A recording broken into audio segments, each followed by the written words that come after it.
The bank says you're approved. Your checking account says you're not. That's the trap. You make $70,000 a year. After taxes, payroll tax, health insurance, and a basic 5% retirement contribution, a lot of people bring home about $4,000 a month. But lenders don't care about the number you actually live on.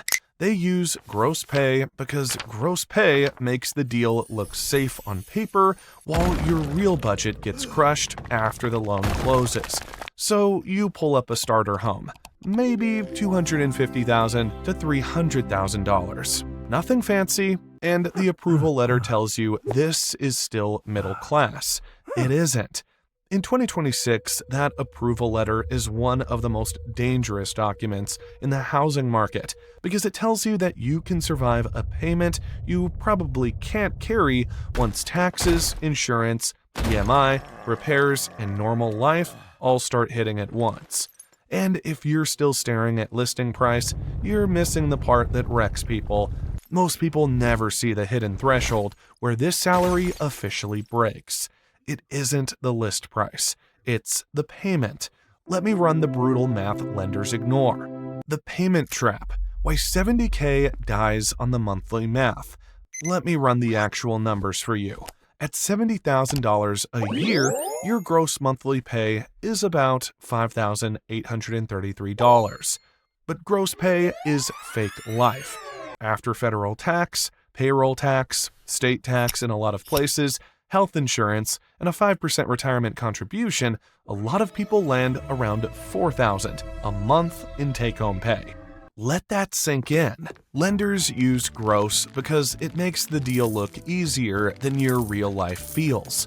Your real budget runs on net pay, so use the safer rule. Keep housing near 25% of take-home pay. On $4,000 a month, that puts your target housing cost around $1,000, even if you stretch it maybe $1,150. Now look at what the market hands you. Start with a $250,000 house, put 5% down, and you borrow about $237,500. At 6.8% on a 30-year fixed loan, principal and interest alone land around $1,548 a month. Now stack the rest. Property tax at 1.1% adds about $229 a month. Insurance adds $180. PMI adds about $90 to $120. So your all-in monthly payment lands around $2,047 to $2,077. Stop there for a second. That is the cheap house. If that number already makes your stomach drop, you are not bad with money. You are looking at a market that outran your paycheck. Now move up to $275,000 and the loan is about $261,250. Principal and interest jump to roughly $1,703. Tax runs about $252. Insurance stays near $180. PMI lands around $100 to $130. Now your monthly payment sits around $2,235 to $2,265. Go to $300,000, which in a lot of markets is still just a basic house that needs work, and the loan becomes $285,000. Principal and interest come in around $1,857, tax adds $275, insurance is still $180. PMI runs about $110 to $140. Now you're at roughly $2,422 to $2,452 every month. That math is brutal. A $70K earner bringing home about $4,000 a month would spend about 61% of take-home pay on that $300,000 house, and that's before repairs, closing costs, or one dead appliance. And yes, a lender might still approve you. That does not mean you can live with it, because once normal life walks in, the whole thing starts to crack. Say you've got a $320 student loan bill, a $410 car payment, $180 for gas, $450 for groceries, $90 for your phone, $70 in random subscriptions and apps, and you're trying to save even $300 a month for emergencies. That's already $1,820 gone. Add a roughly $2,050 housing payment from the cheaper house example, and now you're at about $3,870 out of roughly $4,000. That leaves about $130. For copays, clothes, car tags, a tire, a flight home, or one bad week, sound familiar?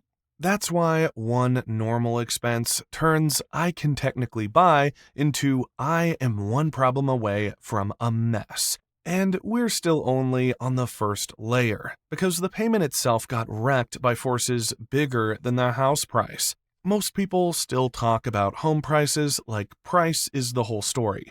It isn't. Rates jumped, supply stayed tight, and plain starter homes now price like scarce assets. And there is a ghost force behind that supply squeeze: rate lock-in effect. Millions of owners grabbed mortgages in the 2020s, with the rates around 3%. If they sell now, they give up a cheap loan and trade it for a brutal one. So they stay put. Fewer homes hit the market, and buyers keep fighting over the same thin batch of listings. Look at what rates did by themselves. Take a basic house price of $300,000. At around 3%, the principal and interest on a loan like that would have been roughly $1,200 a month. At 6.8%, that number jumps to about $1,857. That's roughly $657 more every month. Same house, same loan term. Wildly different life. Let that register. That is almost $8,000 a year just from rates. And in the first stretch of the loan, a lot of that payment does not build much ownership. It goes to interest, while taxes and insurance still hit in full. Here's the part that actually hurts. People keep waiting for prices to drop hard enough to fix this, but tight inventory keeps a floor under mediocre homes, especially in growth markets. So buyers don't get relief on price, and they don't get relief on rate. Now let's get to the geographic trap. A lot of people hear this and think they'll just move somewhere cheaper. That fix keeps failing, because the same math follows you. In Phoenix, a basic starter home can still run around $380,000 to $430,000. On a $70K salary, that math is dead on arrival. Dallas looks better at first glance, but a lot of starter homes still land around $320,000 to $360,000. And Texas property taxes hit harder than people expect. Geography doesn't save you. Charlotte sits in that same trap. It feels like a cheaper Southeast play until you price a decent starter home and land somewhere around $300,000 to $350,000, with the same rate pressure and the same thin inventory. Then you get to Columbus, the city people love to bring up as the sane option. And yes, it's cheaper, but cheaper now often means $275,000 to $320,000 for a real starter home in an area people actually want to live in.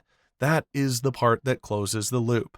Columbus was the final boss of affordable cities, and it fell too.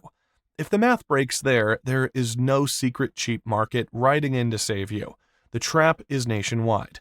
Think about that for a second. Even the relief market pushes right up against your limit, and if you move for cheaper housing, wages can slide, insurance can jump, and commute costs can climb. And while you're scraping together down payment money, that cash has another cost. Dump tens of thousands into down payment and closing costs, and that money stops compounding somewhere else. Put that same pile into broad index funds for years, and it can grow while renting keeps your cash flow looser. Ownership can still make sense, but the system wants you to ignore that trade-off because buying sounds like progress by default. This is the part a lot of people feel but don't say out loud. The market now treats a second income like an entry fee. Call it the dual income trap. The old deal was simple. One income bought the starter home. Two incomes bought breathing room. In 2026, one income at $70K often can't get in the door, and two incomes don't buy comfort so much as permission to take the risk. Look at rent versus buy for one person first. A decent 3-bed rental in many mid-cost markets might run $1,800 to $2,100 a month. Buying that comparable home can still push higher before repairs even show up because the ownership premium is tax, insurance, PMI, upkeep, and the stuff that keeps hitting your checking account. Now double the household income. At $140,000, the payment looks more manageable on paper. That's why people think dual income solves it. But then life starts billing you. Daycare can run $1,500 to $2,200 a month in a lot of growth markets.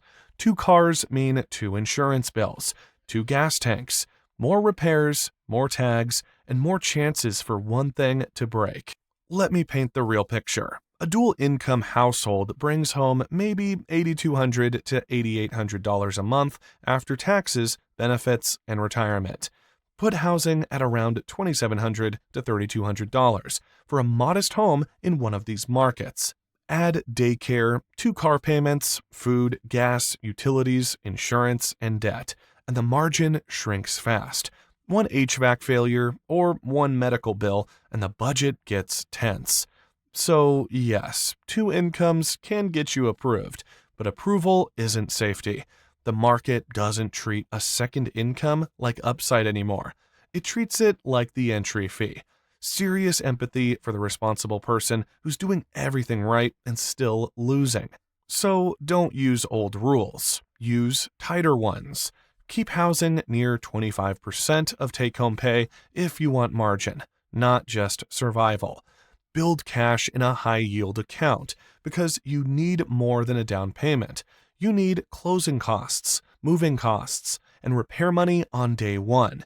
If you're looking at cheaper cities, run wage data, tax rates, insurance, and commute math first. And if rent is clearly cheaper, invest the gap. Stop treating homeownership like automatic adulthood. This is not a mindset problem. It's a math problem. Run your full PITI before you tour anything. If this changed how you think about housing, share it with someone still trapped in the old way of thinking. Drop your salary and city in the comments. I'll run the exact math for you. And subscribe. I'm Dave, and this is Richonomics.